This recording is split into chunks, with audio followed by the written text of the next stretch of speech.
When it comes to all the different characters and the different time periods, how long did that come up with to decide? Because obviously you've got quite a lot of significant moments in what you consider iconic British history and things. So was that a throwing things out like, what about an Elizabethan? What about someone from the war? Martha, do you remember the original pilot?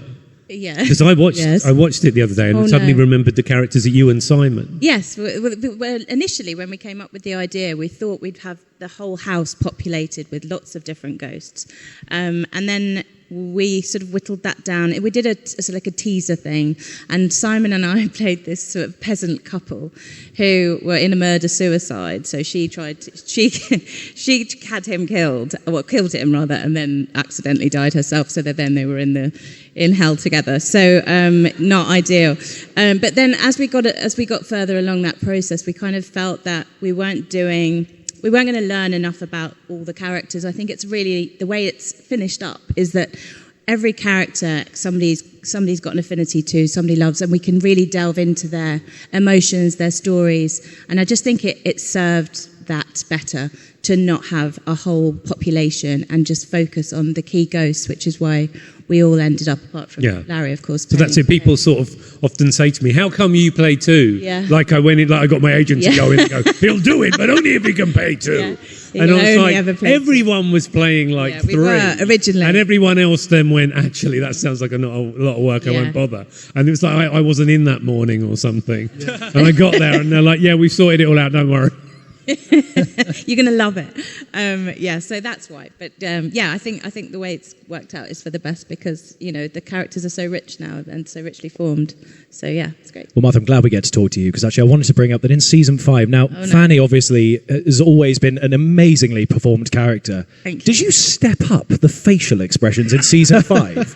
It was the most extraordinary faces I've ever... Do they hurt? Yeah. It looks like... By the end of the day, you must be going, They really hurt. In the first week of filming, I always forget how much it really hurts my neck to contort so much. But yeah, I've looked back at Series 5 and thought maybe you went too far. It's absolutely brilliant. But I remember looking at it and going, this is extraordinary because you so believe that you're this sort of very... It's the walk I like. I like the walk, how the walk develops. It's when you walk in to say, right, everybody listen to me. It looks like her hip's dislocated. Yeah. It's gone so far. There are also lots of sort of non-verbal noises.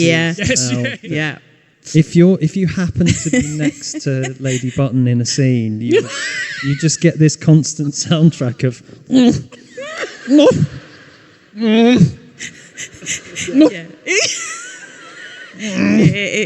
It's true. Yeah, it's brilliant. Involuntary noises that are just coming out of me. But yeah, thanks. But I like seeing that all the characters have those small things that they do. Like, so, for instance, Thomas, there's a lot of the sort of damn your eyes sort of ones where it's all incredibly yelled and aggressive and very not like, because he's a very light and sort of breathy and eloquent character that then suddenly yells with this guttural thing. How quick did that come up? Whatever he's doing, he's very committed to. That's the way I see him. He's melodrama, so if he's unhappy, he's really unhappy, and if he's excited, he's really excited. I think Tom Kingsley's probably to blame for the levels to which he got to early on. That's true. Yeah. I mean, I genuinely thought the first take I did of Damn Your Eyes was possibly too big, and when Tom started to speak, I thought he was going to say exactly that, like, can we do one a bit smaller? And he told me to go bigger. And that's the one we've got. That's a red rag to a bull. There's a compilation clip on YouTube of you doing 4 or 5 takes where it steps up and up and up, and in the last one you go, it's too much, and you hear someone go, no, it's great. No, and that's the one they used. Yeah. And it was, but it sounded Scottish, which is sort of ended up, no spoilers, being canon. Do you mind if I ask? I don't want to prod you like a performing seal. Could we get a Damn Your Eyes? Oh my God. And a poem. It's a lot for him. Oh yeah, don't worry, because we're about to... I'm going to quickly come to you one more thing about the book, and then we're going to come over to you guys. So get ready, because we're going to have you guys do your questions. Look, if one of these guys refuses to answer one of your questions, I'll step in. We'll do that. Okay. So the last thing I want to ask is, obviously, we're focusing here on this book, a wonderful book. Give a cheer for the book. Good. What was your favourite part each? Very quickly, because we're going to go over to that. But what was the favourite thing that you got to write personally as part of this book that people can look forward to seeing? I really enjoyed. It was nice to be able to write bits and pieces for all the characters, but I really enjoyed doing Lady Button's complaint letter to Titanic. Because it was one of the things we wanted to do when we were doing the book was going, the things which are glossed over in a single line in the show, really nice to sort of just show the context of those. And I'd felt so her to be wanting a refund for 3/4 of a journey she didn't go on. Even though if she'd have gone, she'd have died, on the grounds that up until that point it would have been very nice. It just felt in keeping with her. Anyone else want to come in on their favourite? I really enjoyed writing the summer camp rap for Pat, which we was quite an early idea, but that was really fun, and even more fun to record. Yeah, it's a highlight of the audiobook, that one. Yeah, that was really fun, but missed the beatboxing from these guys, but I had to do it myself. Martha? The menu was a fun one for me.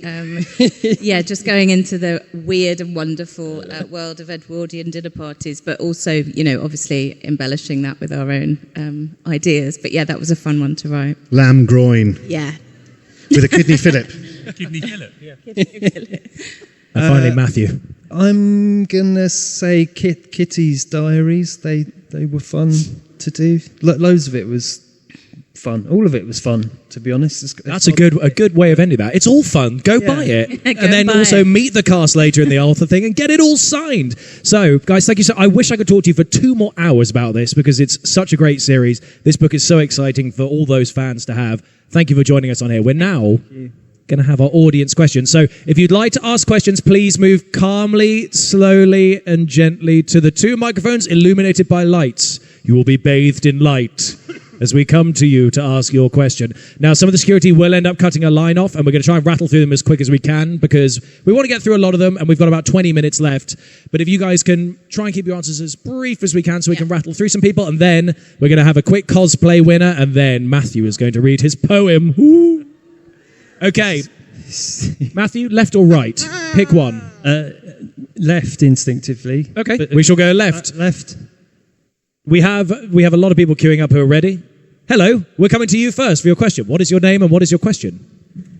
Yeah. Sorry, I'm just letting people past me. That's all right. Oh boy. You okay? Yeah. This is a lovely running commentary. Oh goodness. I know, I'm right next to the microphone. Sorry, thank you. I'd like to ask. I like Thomas. I think he's canny, but I'm Janine. I'm originally from Stockton-on-Tees, but I live in Lichfield now, and I've come down to London specifically to see you guys because you guys rock. I'd like to ask Lawrence. Are the 2 characters of Humphrey Bourne and Robin, are they the 2 split personalities of your fractured psyche? Good question. Wow. Great question.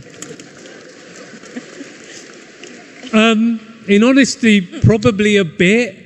I like the Robins. I suppose I like Humphrey's anxiousness. It's probably a bit of me, and equally I can't temper my enthusiasm terribly well.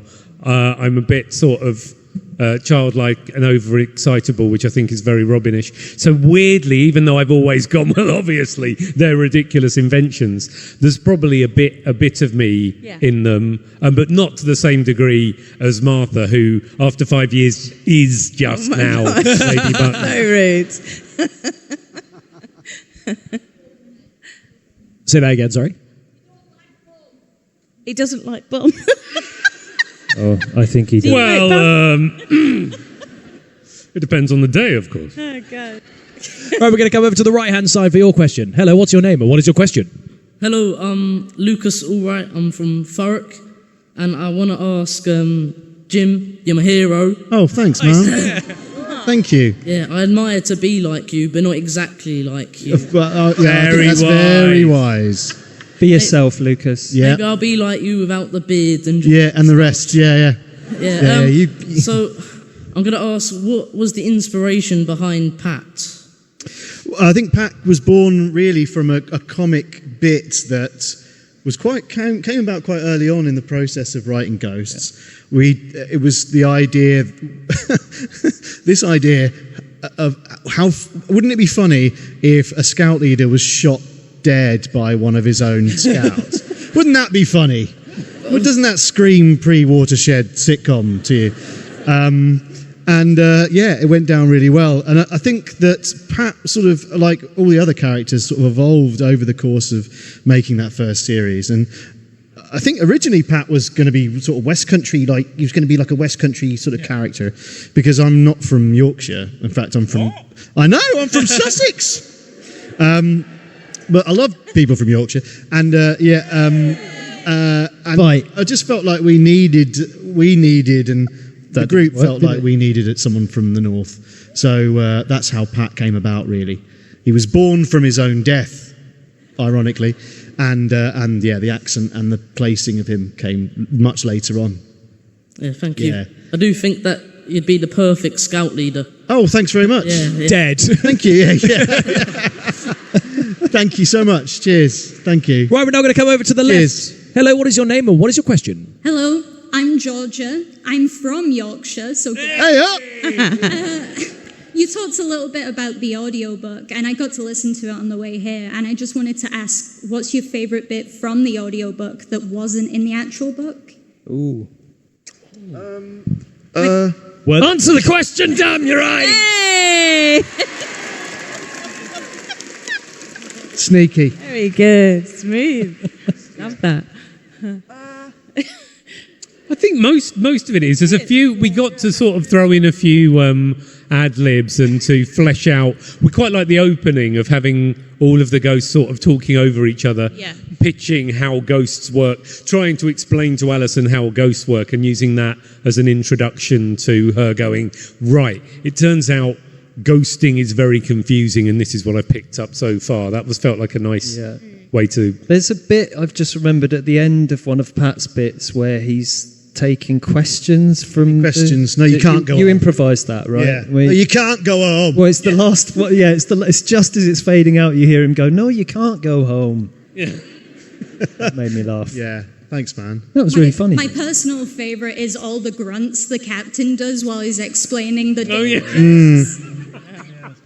I also like the way that he's avoided saying his name. There's some very inspired sidestepping. Yeah. It's very... I hope that answers your question. Yeah. Thank you very much. Right, we're going to come over to the other side now. Hello, what is your name and what is your question? Hi, I'm Orla. I've come all the way from Cornwall. Wow. Yeah, all the way. And I was just wondering, each of you, if you could play a different character in Ghosts, who would it be and why? Julian, I think. Oh, great. Yeah. Just to have the opportunity to play someone sort of despicable for once in my life. I've always fancied Julian, so we'll have to have a wrestle, I guess. I'd go Pat because, totally different to Lady Button. Happy most of the time, so yeah. Matthew? Oh, I think I'd quite enjoy Mary. Would you? Yeah, I'd have a bit of fun with that. Nanny LaRue. It's not far, is it? That's a great question. Thank you very much for asking. We're now going to come back over to the left. Hello, what is your name? What is your question? Hi, I'm Dee. I'm from Nottingham. I'd like to ask all four of you, of all the episodes and specials that there have been over the last 5 series, which ones do you look back at and think, oh, I wish I'd have written that one? I think there's always, speaking personally, I think there's always a little bit of, in the nicest possible way, jealousy when you see one that just works really well and is structured so well, and you'll see a line and you just go, that is an absolute killer. There's a bit of you that's just really pleased for the show and a bit of you that goes, damn it. Yeah, I always want...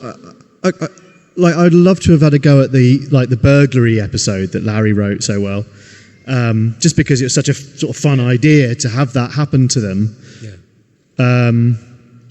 Yeah. I like that idea. The great thing about the way we write, though, is that all of your writing is then lifted by the quality of everyone else. So Larry's being very modest there where he talks about it, because any one of the episodes written by any of the other of us will have killer lines in it that Larry wrote. Yeah, it's true. So that's how it works, you know. So you might be really proud of an episode that you wrote, but probably the biggest laugh in it someone else wrote. Has everyone answered that question? Yeah, I was going to say the Christmas specials, you know, when we started doing it, and Ben and Simon wrote the first one, didn't they? And we didn't know that we were going to get one every year, so it was great that we've now all had the opportunity to write one of those. But yeah, I think Matt's answered it perfectly. Thank you very much for your question.